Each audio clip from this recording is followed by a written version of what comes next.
اعوذ باللہ من الشیطان الرجیم الحمد للہ رب العالمین والصلاة والسلام علی اشرف المرسلین سیدنا و نبینا محمد وعلی آلہ واصحابہ وازواجہ وذریاتہ واہل بیتہ اجمعین ومن تبعہ بإحسان الی یوم الدین اللہم اجعلنا منہم یا رب العالمین۔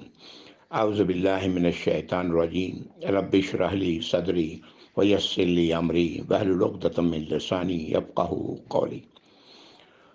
اللہم اجعل ھذا لوجھک الکریم لا ریاء فیہ ولا سمع یا رب العالمین۔ ربنا تقبل منا انک انت السمیع العلیم وتب علینا انک انت التواب الرحیم، آمین یا رب العالمین۔ السلام علیکم ورحمۃ اللہ وبرکاتہ۔ الحمدللہ آج سورۃ الفرقان کا دوسرا سیشن ہے۔ پہلے سیشن میں ہم لوگوں نے آیت نمبر 1 سے لے کے 16 تک ہم لوگوں نے پڑھی تھی۔ آیت نمبر 15 اور 16 اللہ تعالیٰ فرما رہے ہیں کہ کہیں کہ کیا یہ بہتر ہے، یعنی جہنم کی سزا یا جنت ہمیشگی کی، جس کا وعدہ اللہ نے متقیوں سے کیا ہے، اور جزا ہے ان کی، اور ان کا ٹھکانہ ہے، لوٹنے کی جگہ ہے کہاں؟ جنت۔ اس جنت میں ان کے لیے جو چاہیں گے وہ ملے گا، اس میں ہمیشہ رہیں گے۔ اور یہ آپ کے رب صلی اللہ علیہ وسلم، تمہارے رب، ہمارے رب کا وعدہ ہے جس کا پورا کرنا تمہارے رب کی ذمہ داری ہے۔ یعنی اللہ تعالیٰ کا یہ وعدہ اللہ تعالیٰ پورا فرمائیں گے۔ اللہ تعالیٰ کے تمام وعدے سچے ہیں۔ الحمدللہ یہ 18واں پارہ تقریباً اختتام پہ ہے۔ اب تک ہم لوگ پڑھتے ہوئے چلے آ رہے ہیں، اور ہر جگہ جنت کا وعدہ اللہ تعالیٰ متقیوں سے کرتے ہیں۔ یہ متقیوں کے لیے ہے۔ متقی کون ہے؟ جو اللہ کی نافرمانی سے اپنے آپ کو بچانے والا ہے، دوسرے لفظوں میں اللہ کی سزا سے اپنے آپ کو بچانے والا ہے، یعنی اللہ کی بنائی جہنم سے اپنے آپ کو بچانے والا ہے، وہ متقی ہے۔ انشاءاللہ آگے بھی پڑھیں گے ہم لوگ 12، انشاءاللہ تعالی 12 پارے جو رہتے ہیں وہ بھی پڑھیں گے۔ اور یہ اب تک تو پڑھائی ہے ہم نے، آگے بھی پڑھیں گے، اور آگے بھی ہمیں یہی ملے گا کہ جنت کا وعدہ اللہ نے متقیوں سے کیا ہے۔ متقیوں کے لیے جنت ہے۔ جنت صرف اور صرف متقیوں کے لیے ہے۔ یہ ہر ایمان والا جس کے دل میں رائی کے دانے کے برابر بھی ایمان ہوگا، وہ کبھی نہ کبھی تو جنت میں پہنچے گا ضرور انشاءاللہ۔ لیکن کب؟ ایک طویل عرصہ سزا کی گزارنے کے بعد۔ اور وہ سزا کی جگہ کون سی ہے؟ آخرت میں تو جنت ہے جو نعمتوں کی جگہ ہے، اور جہنم ہے جو سزا کی جگہ ہے۔ اللہ تعالیٰ ہم سب کو جہنم سے بچائے۔ در حقیقت کامیابی، اللہ تعالیٰ جس کو کامیابی کہتے ہیں، وہ جہنم سے اپنے آپ کو مکمل طور پر جو بچ جائے گا، اپنے جہنم کی سزا سے بچے گا، وہ ہے جو صحیح معنوں میں کامیاب ہوگا۔ میرے ذہن میں متقی کے حوالے سے ایک مثال ہے، جس سے مثال اسی چیز کی دی جاتی ہے جس سے جو انسان کے مشاہدے میں ہوتی ہے وہ چیز۔ لیکن اس مثال کو بیان کرنے سے پہلے میں کچھ باتیں مزید کرنا چاہتا ہوں۔ قرآن کریم میں 7 مقامات ہیں جن میں ذکر ہے آدم علیہ السلام کی تخلیق، اور پھر آدم علیہ السلام کو سجدہ کرنے کا حکم جو اللہ نے فرشتوں کو دیا، اور جس میں ابلیس بھی، یہ حکم ابلیس کے لیے بھی تھا جو جناتوں میں سے تھا۔ ان 7 مقامات میں سے ہم لوگ الحمدللہ 6 مقامات پڑھتے ہوئے چلے آ رہے ہیں، پڑھ چکے ہیں۔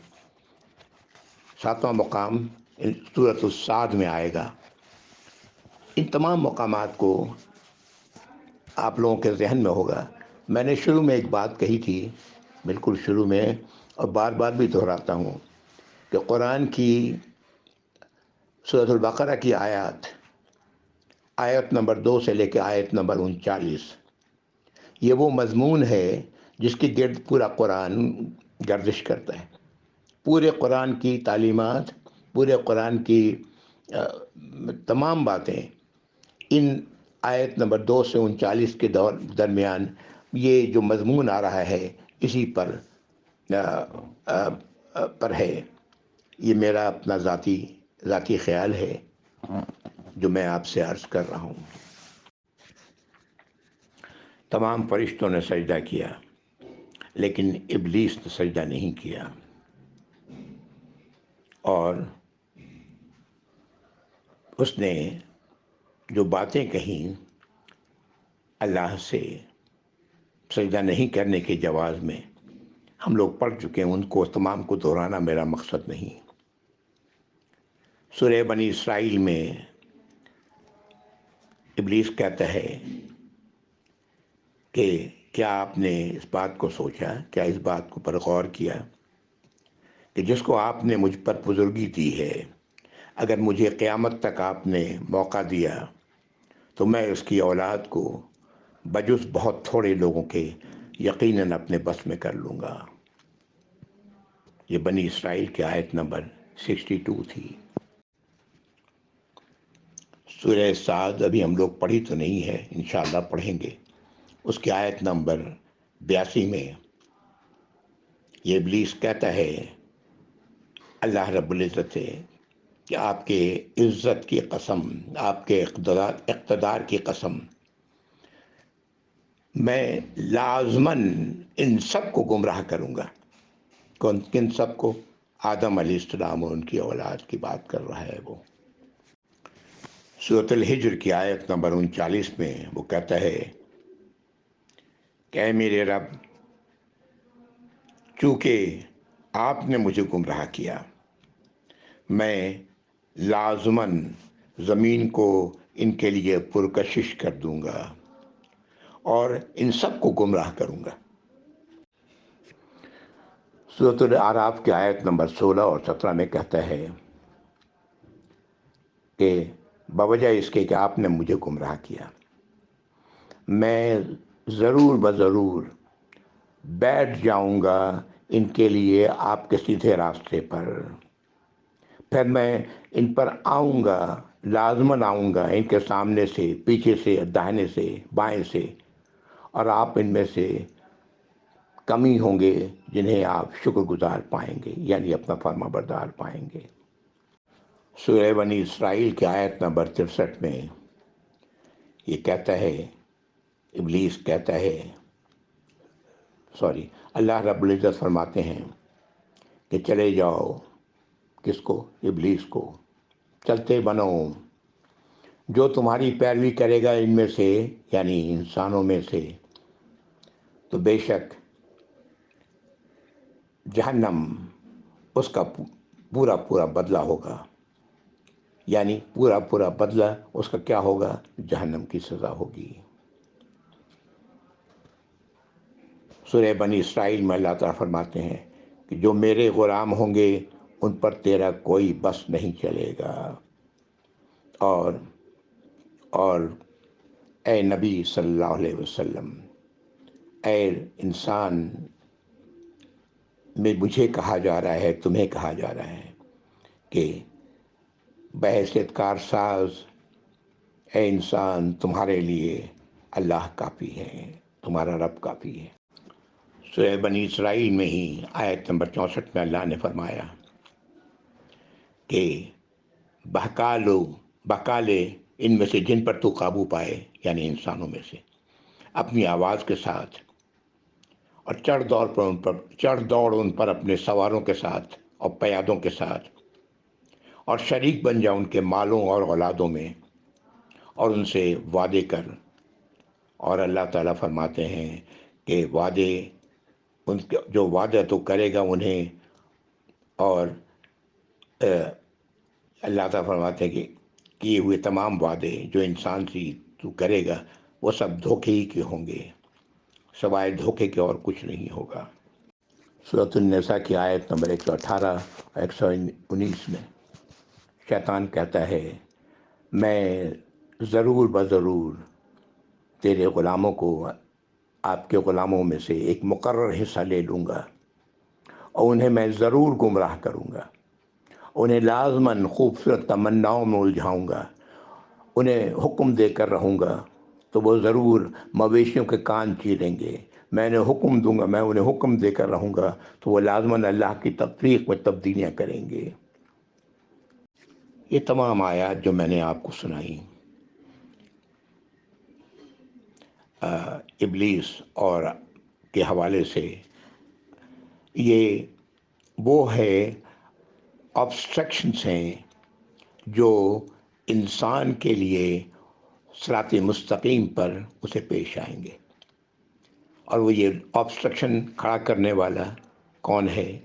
ابلیس، جس کو بعد میں اللہ نے شیطان کا نام دیا جب اس نے آدم علیہ السلام پر بالفعل شروع کیا اپنے اس کام کو، تو اللہ رب العزت نے اسے شیطان کہا، جو ایک ایسی ہستی جو بہت دور نکل گئی ہو ہدایت سے۔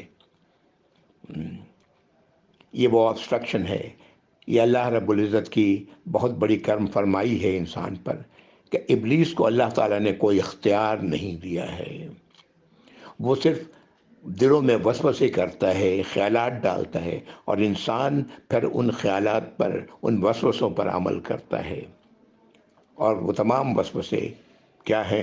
اللہ کی نافرمانی کے۔ یہ وہ کیفیت ہے جو مستقل انسان کے ساتھ، ہر انسان کے ساتھ لگی ہوئی ہے۔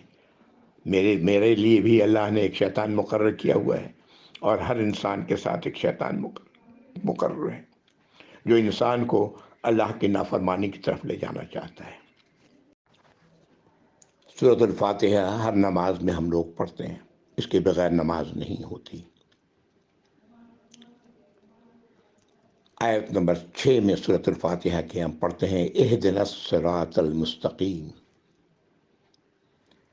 اس کا ترجمہ عام طور سے ہم اس طرح سمجھتے ہیں کہ ہماری رہنمائی فرمائے صراط مستقیم کی طرف، نہیں، اس کا ترجمہ الا کا لفظ نہیں ہے، یہاں کی طرف کا لفظ نہیں ہے۔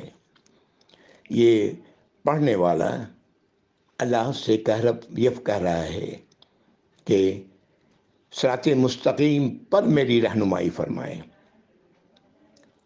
وہ پڑھنے والا جانتا ہے کہ صراط مستقیم کیا ہے۔ سبحان اللہ، یہ صورت، یہ سبع مثانی اللہ نے نام دیا ہے، بار بار دہرائی جانے والی 7 آیات۔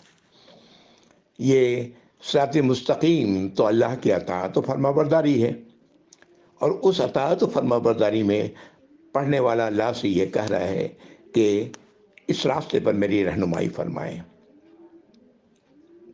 اور پھر آیت نمبر 7 میں وہ کہتا ہے کہ وہ راستہ یا اللہ جس پر آپ نے انعام کیا ہے، صراط الذین انعمت علیہم، جس پر چلنے والوں پر آپ نے انعام کیا ہے، جو کامیاب ہوئے اس راستے پر چلتے ہوئے، ان پر آپ نے انعام کیا ہے، وہ راستہ مجھے عطا فرمائے، غیر المغضوب علیہم ولا الضالین۔ اور نہ وہ راستہ یا اللہ جس پر چلنے والے آپ کے غضب کے شکار ہوئے یا بھٹک گئے، صراط مستقیم پر نہیں رہے۔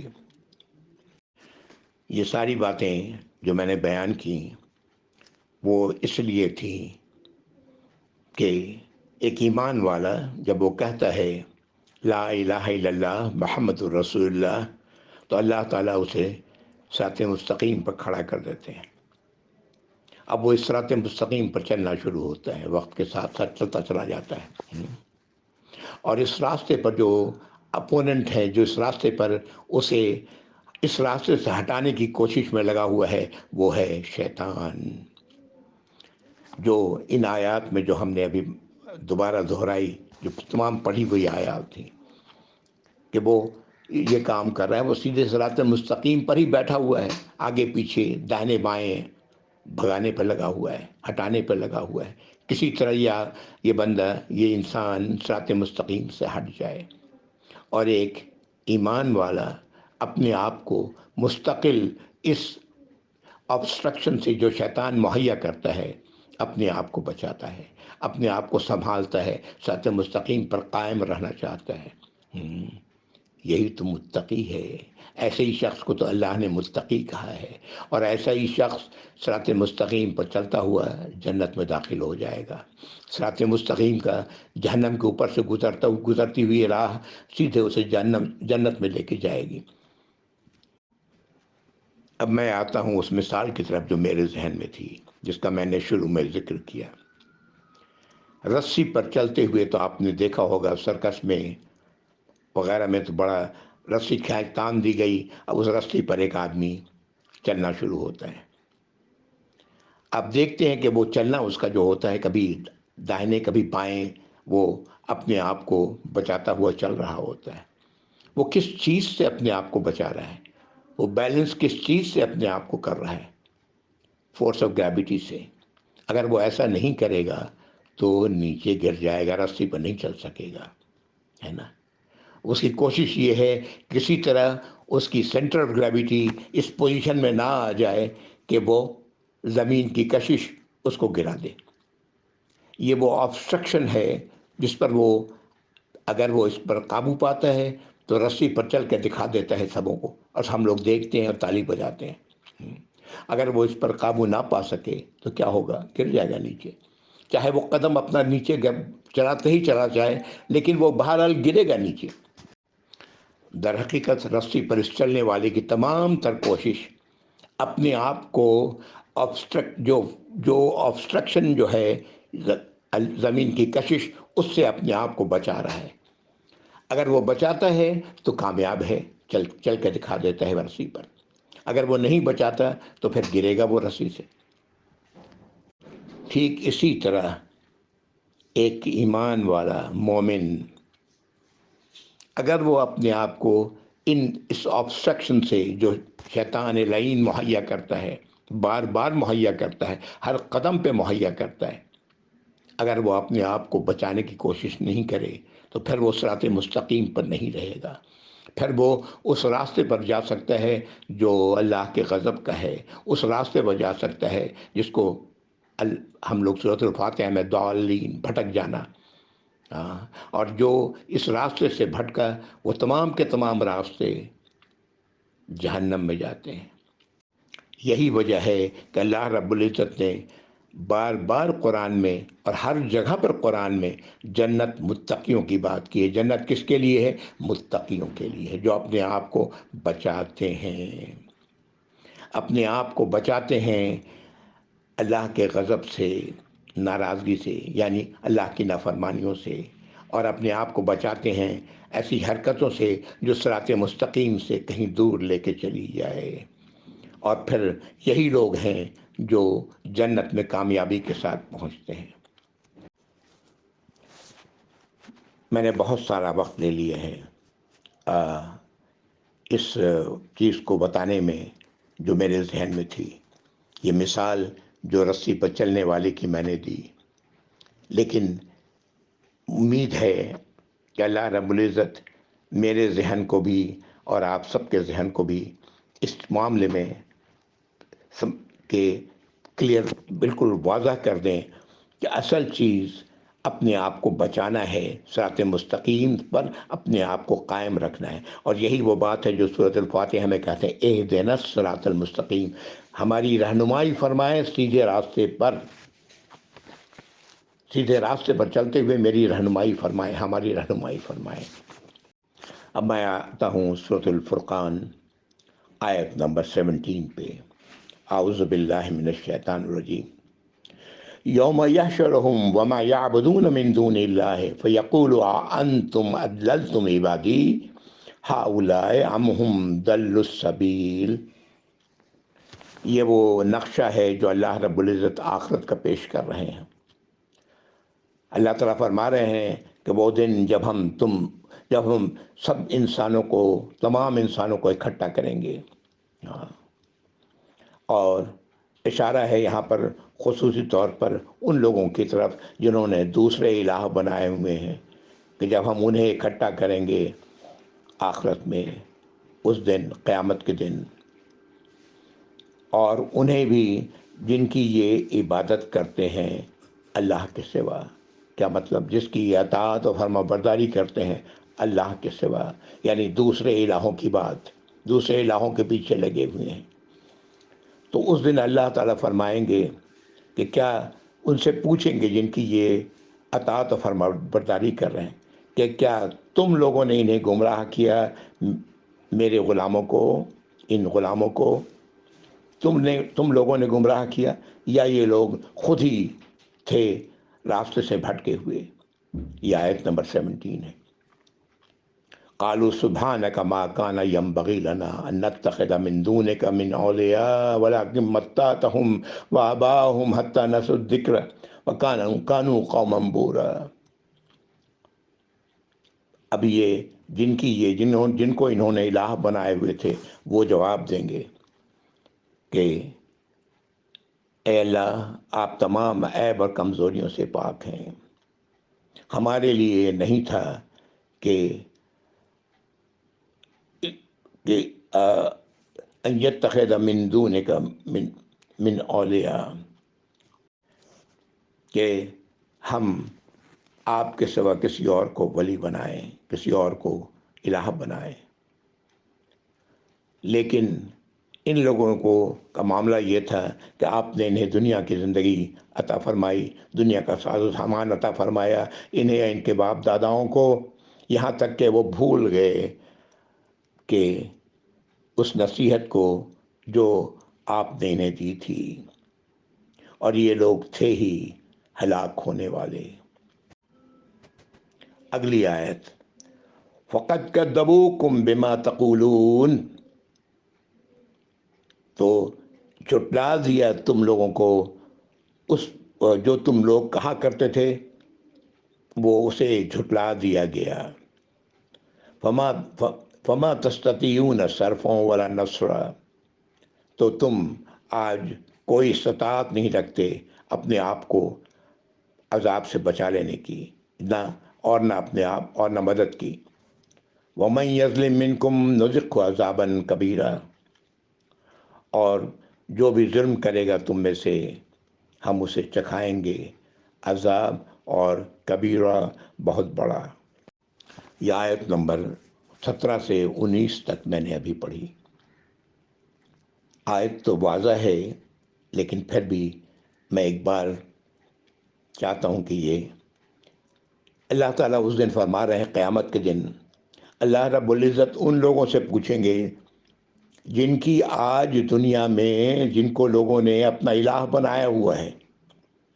ان سے سوال کریں گے کہ کیا تم نے ان لوگوں کو گمراہ کیا تھا؟ وہ اپنے آپ کو بالکل بری کر لیں گے، کہنے کہ یہ ہمارے لیے تو نہیں تھا یہ، کہ آپ کے سوا اے اللہ ہم لوگ کسی اور کو ولی بناتے ہیں. یہ لوگ، ان کا معاملہ یہ تھا کہ یہ خود ہی بہکے ہیں. ایک اللہ، آپ نے انہیں دنیا میں کی زندگی میں عیش و آرام عطا فرمایا ان کے باپ داداؤں کو، یہاں تک کہ یہ بھول گئے آپ کی ہدایات کو، اور یہ لوگ تباہی ہونے والے تھے، برباد ہونے والے تھے، ہلاکت میں بھی پڑنے والے تھے. تو اب اللہ تعالیٰ پھر آیت نمبر 19 سے فرما رہے ہیں، یہ تو تم جھٹلا دیے گئے، جو کچھ تم کہا کرتے تھے کہ یہ میرے الہ ہیں، یہ تو ختم ہو گئی بات. اور اب نتیجہ کیا ہے؟ عذاب ہے، اور بہت ہی بڑا عذاب ہے، جس سے تم اپنے آپ کو نہیں بچا سکتے، اور نہ ہی تمہارا کوئی مددگار ہے. یہاں جن الہوں کی طرف تذکرہ ہے، اشارہ ہے، یہ وہ انسان ہیں جن کو لوگوں نے اپنا الہ بنا لیا ہے. ایک صحیح روایت ہے عبداللہ بن عباس رضی اللہ تعالیٰ عنہما سے، کہ سب سے پہلے جو شرک کا سلسلہ شروع ہوا یہ نوح علیہ السلام کی قوم میں، کہ نوح علیہ السلام کے قوم میں جو لوگ نیک پارسا ہوتے اور ان کا انتقال ہو جاتا تو ان لوگوں نے ان کی یاد کے لیے وہ نشانیاں بنانی شروع کیں، قبر پہ جانا شروع کیا کہ پارسا لوگ تھے، پھر ان کی تصویریں بنائیں، پھر ایک وقت آیا ان کی مورتیاں بنائی گئیں، پھر ایک وقت آیا کہ لوگ ان کی یعنی نسل در نسل یہ سلسلہ چلا، پھر ایک وقت آیا کہ لوگوں نے اللہ کو چھوڑ کر انہی کو اپنا الہ بنا لیا۔ اللہ کو تو الہ مانتے تھے لیکن سمجھتے تھے کہ اللہ نے انہیں اختیار دیا ہوا ہے، اور اس طرح شرک کا سلسلہ دنیا میں شروع ہوا ہے، اور یہ سلسلہ آج بھی جاری ہے۔ آج بھی لوگ درباروں پہ جا رہے ہیں، پیروں کے پاس جا رہے ہیں، پتہ نہیں کہاں کہاں جا رہے ہیں۔ یہ در حقیقت وہی ہے کہ اللہ رب العزت فرماتے ہیں کہ قیامت کے دن یہ لوگ صاف انکار کر دیں گے اپنے الہ ہونے کا، اور اللہ ہی کو اپنا الہ مانیں گے۔ ماننے والے یہ لوگ تھے، یہ تمام کے تمام اولیاء در حقیقت اللہ ہی کو اپنا الہ مانتے تھے۔ یہ بات بالکل واضح اللہ تعالیٰ کروا دیں گے قیامت کے دن۔ اور اب ایسے لوگوں کے لیے جو ان کے پیچھے لگے ہوئے تھے، انہیں الہ تصور کر رہے تھے، ان سے اپنی ان کے پاس جا کر دعائیں کرتے، ان سے اپنے حاجات بیان کرتے، سمجھتے کہ یہ ان سے دعا کرنے سے لڑکا مل جائے گا، ان سے دعا کرنے سے میرا کاروبار بہتر چلے گا، وغیرہ وغیرہ وغیرہ۔ یہ تمام چیزیں اس دن کچھ کام نہیں آئیں گی، اور ان کے لیے پھر عذاب ہے، اور بہت بڑا عذاب ہے۔ آیت نمبر 20 اور اس پارے کی آخری آیت ہے۔ 18واں پارہ ختم ہو جائے گا، 19واں پارہ شروع ہوگا۔ اعوذ باللہ من الشیطان الرجیم۔ وما ارسلنا قبلک من المرسلین وما ارسلنا قبلک من المرسلین الا انہم لیأکلون الطعام ویمشون فی الاسواق وجعلنا بعضکم لبعض فتنہ اتصبرون وکان ربک بصیرا۔ اللہ تعالیٰ فرما رہے ہیں کہ ہم نے نہیں بھیجا رسول کو، کسی بھی رسول کو آپ سے پہلے، مگر وہ سبھی کیا تھے؟ کھاتے تھے کھانا، بازاروں میں چلتے تھے۔ اس طرح ہم نے بعض کو بعض کے لیے فتنہ بنا دیا، آزمائش بنا دیا۔ تو کیا یہ اس آزمائش میں، اس فتنے میں پڑے رہیں گے؟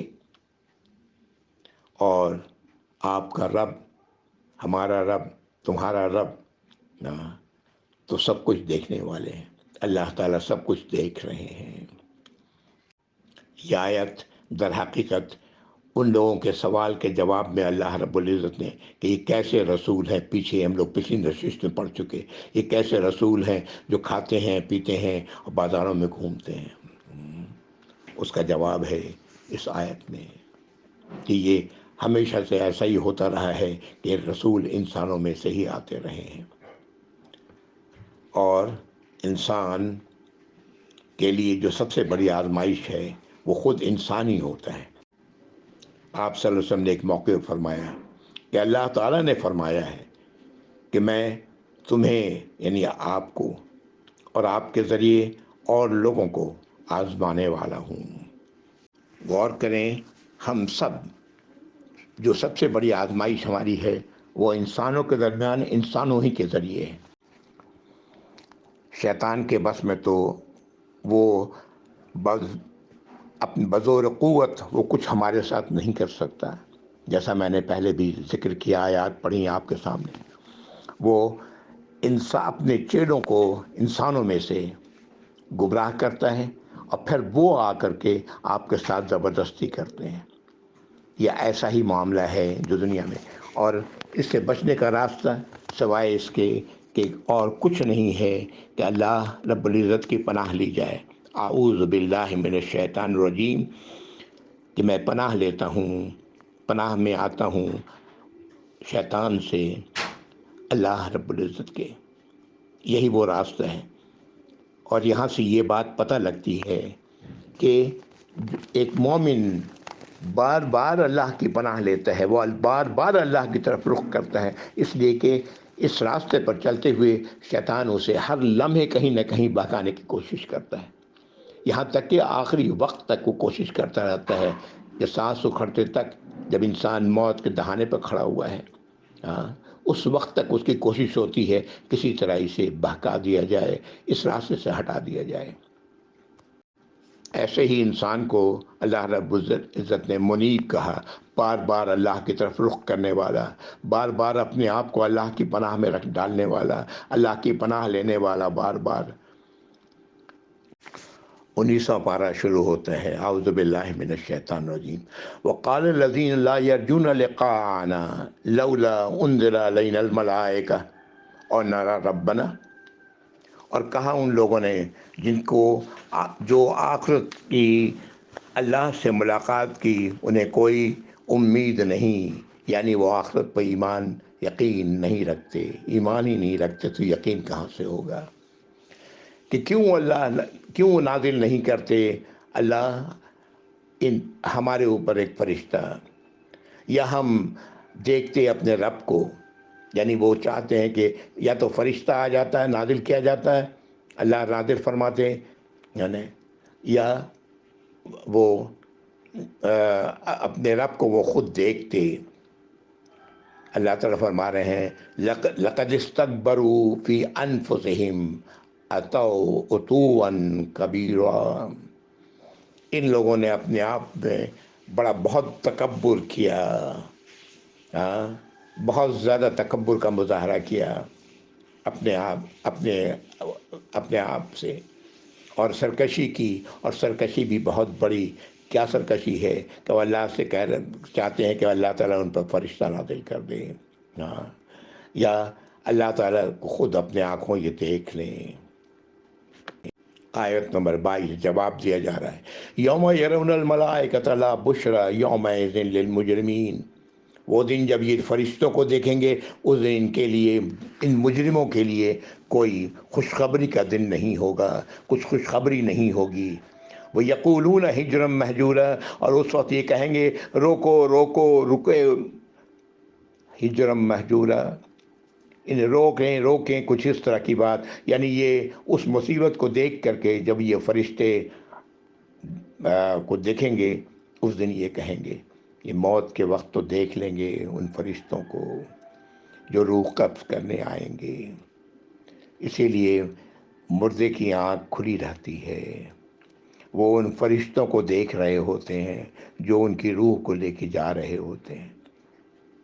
ہمیشہ مردوں کی آنکھ کھلی ہوتی ہے، جسے ہمیں حکم دیا گیا کہ بند کر دینی چاہیے، یعنی پلک کو چھپا دینا چاہیے۔ وہ دیکھ، اس کی آنکھیں ٹکی ہوتی ہیں وہ ان فرشتوں پر، چاہے وہ روح قبض کرنے والے وہ اچھے فرشتے ہیں جو ایمان والوں کے لیے آتے ہیں، یا وہ برے فرشتے ہیں، خوفناک فرشتے ہیں جو آتے ہیں ان مجرموں کے روح کو قبض کرنے کے لیے۔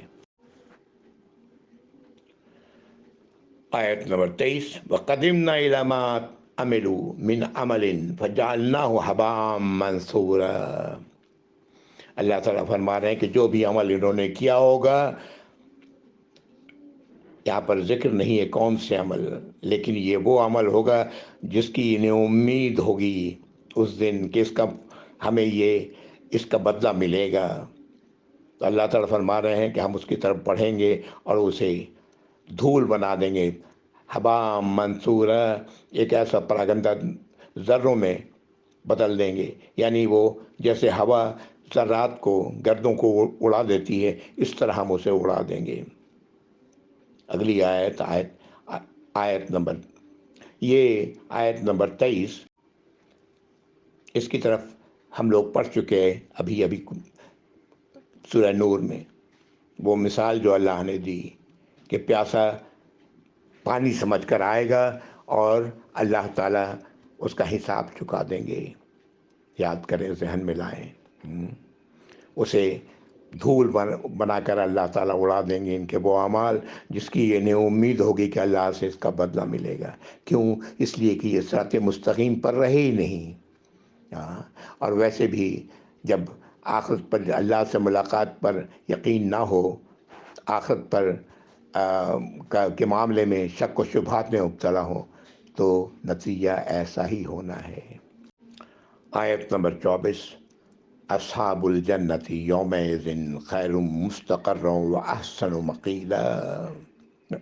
اللہ تعالیٰ فرما رہے ہیں، اللہ سے دعا کریں ہم سب ان میں ہوں کہ جنت والے اس دن ان کا ٹھکانہ بہت ہی بہتر ہوگا، اور ان کے آرام کی جگہ بھی بہترین ہوگی، خوابگاہ ان کی بہت ہی عمدہ ہوگی۔ سبحان اللہ، اللہ رب العزت ہم سب کو یہ نصیب فرمائے۔ میں یہاں رک رہا ہوں آیت نمبر 24 پہ۔ وآخر دعوانا الحمدللہ رب العالمین وصلی اللہ علی محمد وعلی آلہ وصحبہ وازواجہ وذریاتہ واہل بیتہ اجمعین ومن تبعہ بإحسان الی یوم الدین، اللہم اجعلنا منہم یا رب العالمین، آمین یا رب۔ والسلام علیکم ورحمۃ اللہ وبرکاتہ، جزاکم اللہ خیر۔